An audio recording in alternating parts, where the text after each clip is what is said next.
to know for sure. Well, they ushered me up to the altar, and I could see that they had bound her feet.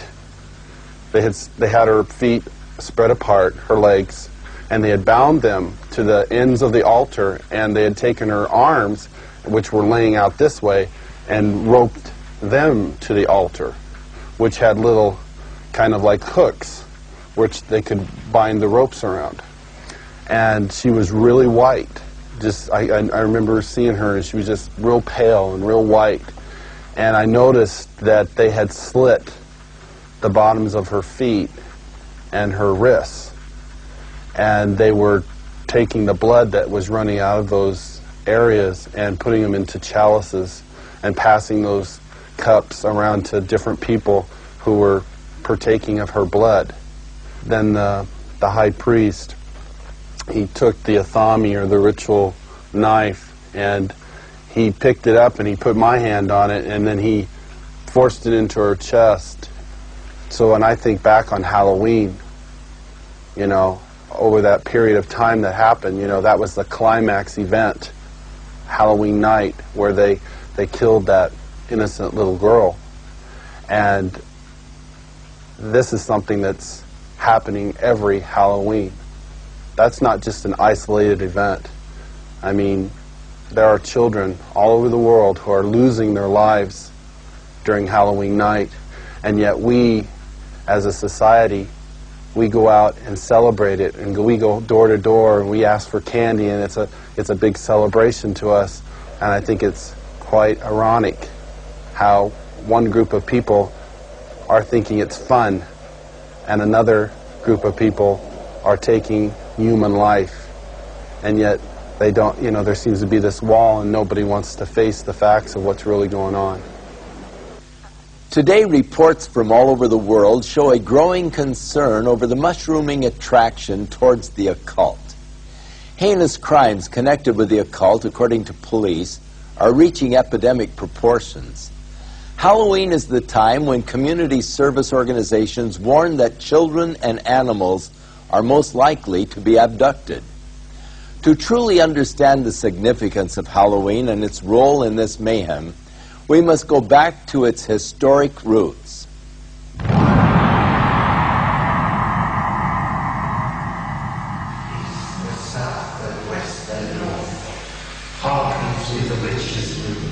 What you are looking at are actual rituals and spells being performed by practicing witches and druids throughout America and Europe. These are not actors or reenactments. They are real. Most of Halloween's customs are the remainders of pagan superstition relating to Samhain, the Druidic New Year. The Druids were the influential priests, magicians and sorcerers of the nature religions that prevailed in early northern Europe. These native beliefs permeated Celtic culture for about 2,000 years, up until the introduction of Christianity. Today, a revival of the practices of Druidism, along with various forms of witchcraft and nature worship, are sweeping across Europe and North America. Power of the sun. Power of the sun.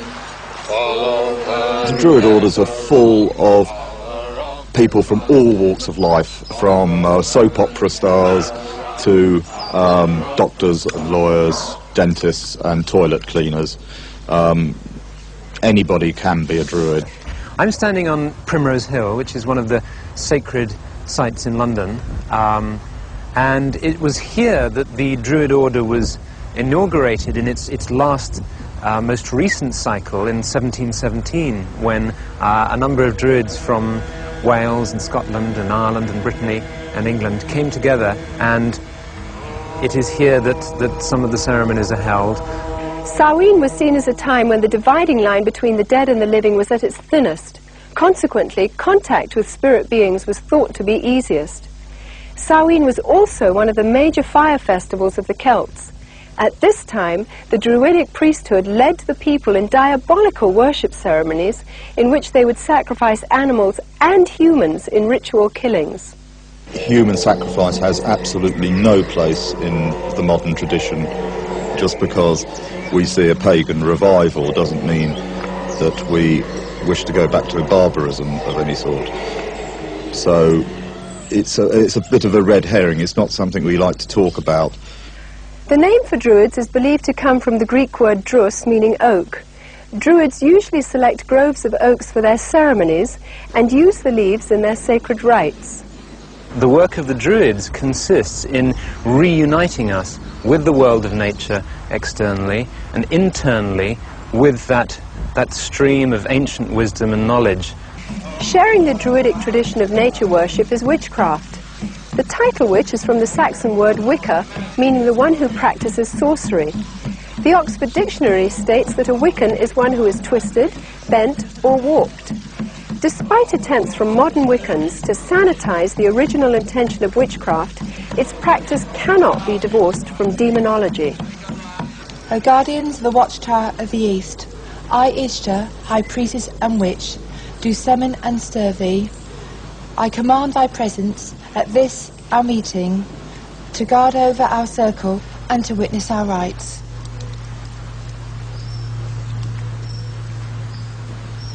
So mote it be.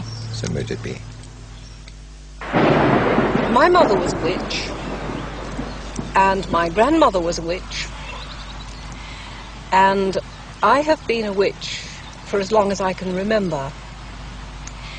Since I have been practicing the craft, there has been a great revival. I believe there's about 1 million people in England alone that practice witchcraft. The pagans are all over the place with their covens. If they're not calling themselves witches alone, they are paganistic in their ways. There are probably now as many people practicing witchcraft in Britain as there are committed Christians. I regard myself as a natural witch. I regarded myself as a witch since early childhood. I was brought up in a very isolated part of the country, on the Welsh border, which has a long tradition of magic and Welsh sorcerers. It's almost as if there's a kind of grassroots feeling back towards paganism. We live in a kind of post-Christian era almost, and that people are moving towards a kind of neo-paganism, I suppose. We learn as practicing witches to tap into forces of nature and to actually, if you like, send out a spell or an incantation or an invocation in a very powerful way. It's in many ways to bring you back to nature, to bring oneself back to nature, and to learn how we fit in with the natural scheme of the universe and the natural scheme of the earth, and understanding what we need to do to heal the planet. Because worship of nature is so central to their theology, large numbers of practicing Druids and witches are dedicated to today's ecology movement. We have a number of initiatives which include planting groves of sacred trees and a campaign for individual ecological responsibility, which is concerned with showing how each of us can become ecologically responsible. I think the time is coming now where we have to take the responsibility by the throat and actually get out there and say, there are answers here. I'm not prepared as a pagan, as a priest, and as a practicing witch to sit back and see my planet, my mother, raped any longer. Goats, oh, answer unto me. Halloween is often confused as a Christian holiday because of its association with Christian All Saints' Day or the Eve of St. Hallows, All Souls' Day. In fact, the original Christian dedication used to be celebrated in May and was intended to honor those Christians who died for their faith. But by the 9th century, the influential Roman Catholic Church changed the holiday to November, and the Protestant Church soon followed. Today, a thin Christian veil attempts to disguise an ancient pagan festival of the dead, which has become not only a secular observance, but notorious as the most favoured holy day of witches, sorcerers, and devil worshippers.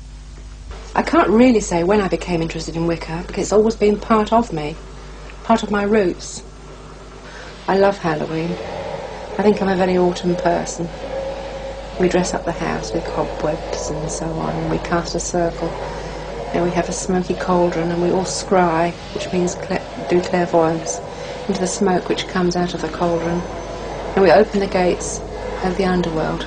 And if any spirits want to come forward and speak, we listen to them. My first initiation, when I became first degree, was on Halloween, and I felt very, very much in tune with the god. The ancient Druids worshipped Baal, one of the most powerful of all the demon kings. In the list of Enochian demons, Baal is said to be a king which is of the power of the East. Eastern religions emphasize that spiritual power comes from meditation. The common denominator between Druids, witches, and Satanists is the practice